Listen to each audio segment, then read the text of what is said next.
రెండుసార్లు వైకాపా పార్టీ నుంచి మంగళగిరిలో ఎవరు గెలిచారండి? ఆయన పేరేంటండి? ఆల రామకృష్ణారెడ్డి గారు. సో ఇప్పుడు సడన్గా ఓడిపోతున్నామని తెలిసి లేచి ఏదో మ్యాజిక్ చేయాలని ప్రయత్నిస్తే అది ఫెయిల్ అవుతుంది. వాళ్ళ పార్టీ రెండుసార్లు ఇచ్చింది కదండి. ఆల రామకృష్ణారెడ్డి గారికి రెండుసార్లు టికెట్ ఇచ్చింది కదా, 2014, 2019. మళ్ళీ నైతిక హక్కు వాళ్ళకి ఎక్కడుంటుందండి?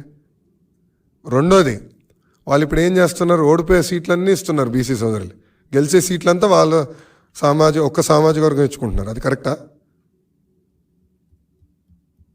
అడుగుతున్నా.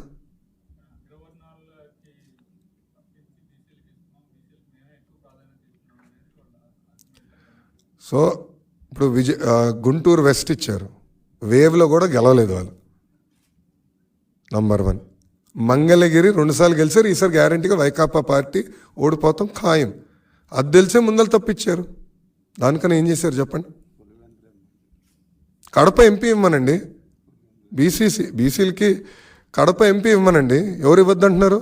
గెలిచే సీటు కదా, గ్యారంటీ గన్ షాట్ సీట్ కదా, సొంత బంధువు కాదని ఇవ్వమనండి, అప్పుడు ఒప్పుకుంటా. ఓకే, గెలిచే సీటు ఉంది కదా పులివెందల, అది ఇవ్వమనండి.